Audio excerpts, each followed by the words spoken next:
¿Qué tal, amigos? Hoy vamos a hablar en este video sobre el ectima contagioso en los ovinos, ¿ya? Este es un cuadro boquera, ¿cierto? Le llaman algunos, ¿cierto? Es un cuadro, también se le llama ORF, dermatitis o estomatitis pustular o boca costrosa, ¿ya? Es un cuadro muy característico que uno puede observar en algunos animales. Es también un cuadro muy contagioso entre los animales, también con los seres humanos. Y es un cuadro muy alaraco, ¿cierto? Muy exagerado porque a uno le da la sensación que está pasando algo terrible en el rebaño, pero no se llegan a morir muchos animales, ojo con eso. Es un cuadro de alta morbilidad, pero que tiene poca mortalidad. No obstante, tiene tremendos impactos en lo económico, lo vamos a ver ahora, ¿ya? ¿Por qué? Porque los animales sienten mucho dolor en las heridas y laceraciones que se les generan en el aparato bucal y dejan de comer. Por lo tanto, algunos animales pueden llegar a morir, pero no es por la enfermedad en sí, sino por los efectos de la inanición, ¿ya? Es generado por un virus DNA epiteliotrópico del género Parapoxvirus, ¿ya? O sea, es un virus, ¿ya? Eh, como un resfrío, ¿ya? Y el contagio se produce por contacto directo con el animal infectado, con su lana, con costras o con elementos de trabajo contaminados, ¿ya? Es decir, el animal lo que hociquea, lo que toca el animal, si lo toca otro animal se va a contaminar. Por eso es tan contagioso, ¿ya? Desde este punto de vista también hay que tener ojo porque es transmisible al hombre, también a los vacunos, a los venados, a los caprinos, a los camélidos, entre ellos. Por lo tanto, es un cuadro de preocupación ganadera central porque además nos implica a nosotros, ¿ya? El contagio puede alcanzar al 70% del rebaño y en el contagio es muy importante el contacto materno-infantil, ¿ya? Los corderos, ¿cierto?, que socializan mucho más, ¿cierto?, en esa etapa, a través de la glándula mamaria, lo contagian hacia las hembras. También hacen que este cuadro aparezca en la glándula mamaria, se vuelve muy doloroso, muy complejo, y ahí sí se pueden producir algunas mortalidades de corderos cuando la oveja no permite que el cordero mame porque le duele, ¿ya? El animal infectado, que sea infectado y se sane de esto, va a tener 2 años de inmunidad, ¿ya? Eso sí que lo queremos ver como algo positivo, va a tener 2 años de inmunidad, 2 años en que no se va a volver a contagiar de esto. Pero es una inmunidad que la oveja no puede transmitirle al cordero a través del calostro, por lo tanto va a ser inmune la oveja, no obstante las crías pueden volver a infectarse, ¿ya? Entonces tenemos un cuadro aquí que es complicado desde el punto de vista de su impacto económico, pero no de la mortalidad de los corderos, ¿ya? ¿Qué factores inciden en que este cuadro aparezca? Primero, los galpones no sanitizados después de un brote. Si nosotros hemos tenido este problema antes, tenemos que entender que el virus puede mantenerse en los restos, es decir, en el polvo del galpón, en las fecas secas, en el forraje molido que queda debajo de los pisos ranurados, hasta 15 años, ¿ya? Por lo tanto, lo lógico es que después de un brote de esta naturaleza, después de controlar el brote en los animales, etcétera, hay que sanitizar, hay que limpiar los galpones, sacar ese material del galpón con los resguardos que vamos a discutir en este video.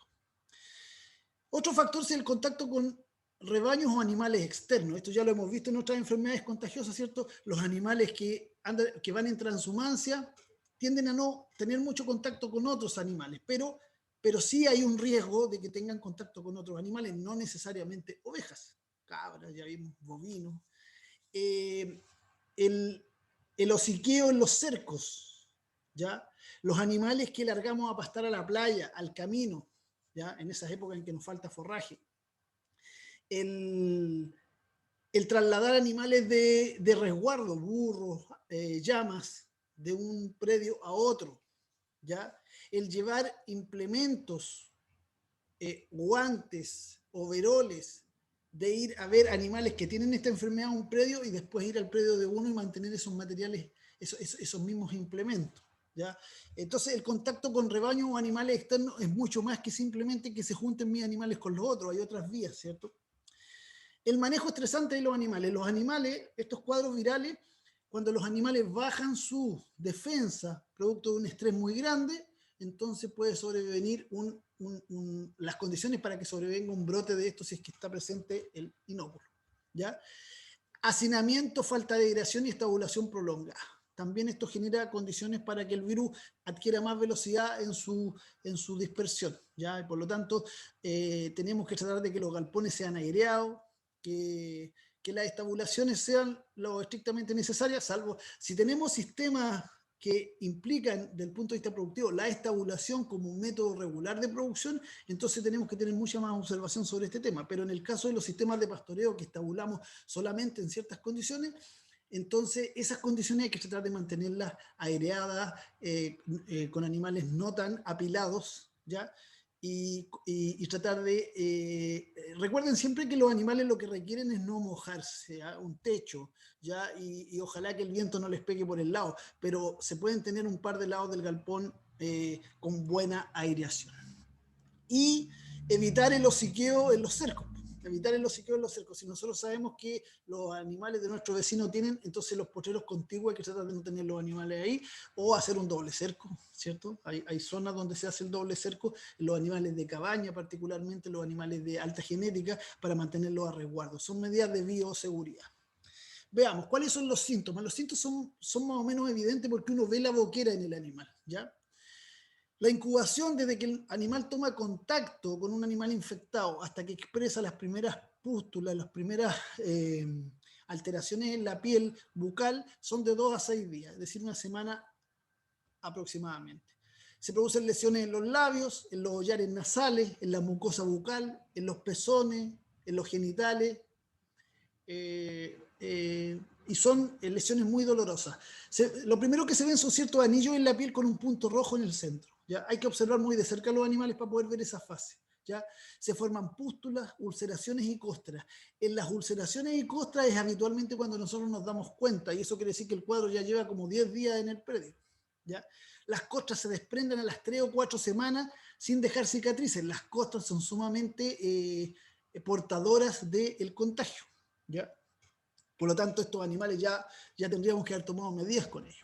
Y las lesiones son sumamente dolorosas, y como ustedes verán que aparecen en la boca, en la nariz, que son claves en la alimentación y también en la glándula mamaria y también en los genitales, entonces los animales ven complicado todo el proceso de alimentación y de reproducción, ¿ya? Dejan de comer y a partir de ahí vamos a tener consecuencias económicas más o menos fuertes dentro del plantel. ¿Cuál es el tratamiento que hay para esto? Lo primero que hay que entender es que esta es una enfermedad benigna, es decir, los animales se les va a pasar solos, ¿ya? El problema es que mientras se les pasa vamos a tener tremendos impactos económicos y nosotros es autolimitada porque es una enfermedad donde el propio animal resuelve internamente el tema, se demora hasta 6 semanas, ¿cierto? Pero lo va a resolver.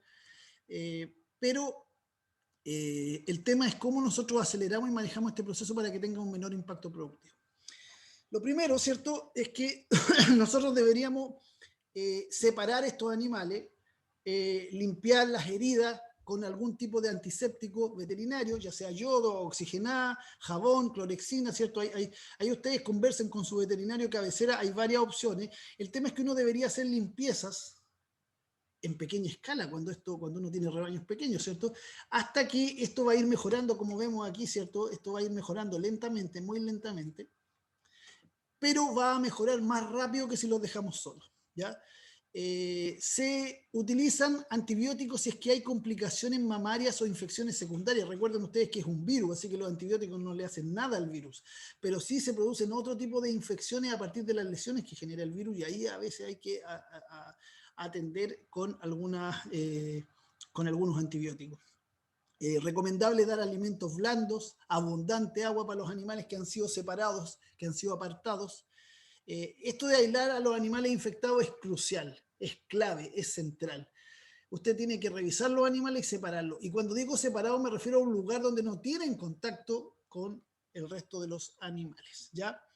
Hay una vacuna, se ha desarrollado vacuna, pero también hay muchos reportes de que es riesgosa porque muchos animales al ser vacunados desarrollan la enfermedad, ¿ya? Entonces, la verdad de las cosas es que por esa razón mucha gente no la considera una alternativa. ¿Cuáles son los aspectos preventivos más importantes? ¿Ya?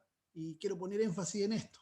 Lo primero es el cuidado del personal en el contacto con los animales enfermos. Ya vimos que los animales, si los dejamos solos, se van a sanar, van a tener impacto productivo, claramente. Si nosotros queremos tratarlos porque son pocos animales, tenemos que tener muchos resguardos. Hay gente, ¿cierto?, que es de la opinión de que es mejor dejar los animales solos porque se ponen en riesgo a las personas que tratan esto.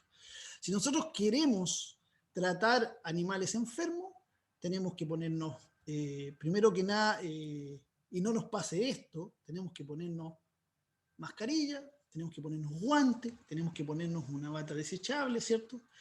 De tal manera que no tengamos contagio, ¿cierto? Hay casos reportados de contagio en seres humanos, no obstante, no es tan frecuente, ¿ya? Los implementos de cuidado personal para quienes tratan los animales son fundamentales. Estos guantes, como digo, hay que lavarse muy bien las manos y lavar muy bien toda la ropa que se usó después de estar en contacto con los animales. Limpiar, desinfectar implementos y vestuario utilizado, hervir a 60 grados Celsius. Con 60 grados Celsius el virus pierde toda su viabilidad, ¿ya? Pero hay que hacerlo. Y hay que tener esos cuidados y esos resguardos, no fumar cuando se está haciendo esto, no comer, no pasarse las manos por la cara, etc. ¿Ya? Nosotros ya sabemos de este tipo de enfermedades virales lo complejas que son de controlar. Iluminación y limpieza de galpón, eliminación segura de desechos.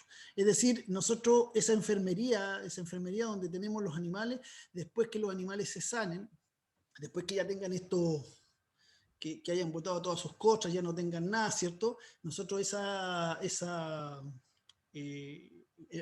zona la tenemos que limpiar, el galpón, ¿cierto? Limpiar físicamente primero, después tirarle, ojalá, cal viva, en polvo, ¿cierto? Y sanitizar y tomar todos esos desechos y hacer una eliminación segura de ellos, que es enterrarlas o es sacarlo en bolsa y botarlo, ¿cierto?, hacia un vertedero. ¿Ya? No tirarlas a la pampa, ¿ya? Y es muy importante que usted acuarentene los animales ingresados al predio, ¿ya? Acuarentene, es decir, nosotros traemos un carnero, traemos una llama, traemos vacas, traemos caprinos, todos los otros animales que hemos visto que también comparten este contagio, y nosotros los tenemos que tener 40 días separados en alguna parte del predio antes de que tengan contacto con el resto de los animales y nos vamos a evitar este y otros muchos problemas. Y tener cuidado con el contacto en los cercos perimetrales con los animales del vecino si es que donde los vecinos hay problemas de esta naturaleza. Si hemos visto boquera en el predio del vecino, entonces nosotros tenemos que tener cuidado con esos cercos perimetrales y si son animales de alto valor y es posible la inversión, hacer el doble cerco para mantener esa separación, ¿ya? Bueno, queridos amigos, aquí en el canal Hablemos de Ovejas esperamos que esta información les haya sido de utilidad. Si es así, denle un me gusta al video, suscríbanse al canal y compartan el video porque siempre, siempre hay alguien a quien también le puede ser útil. Por mi parte, eso es todo. ¡Saludos!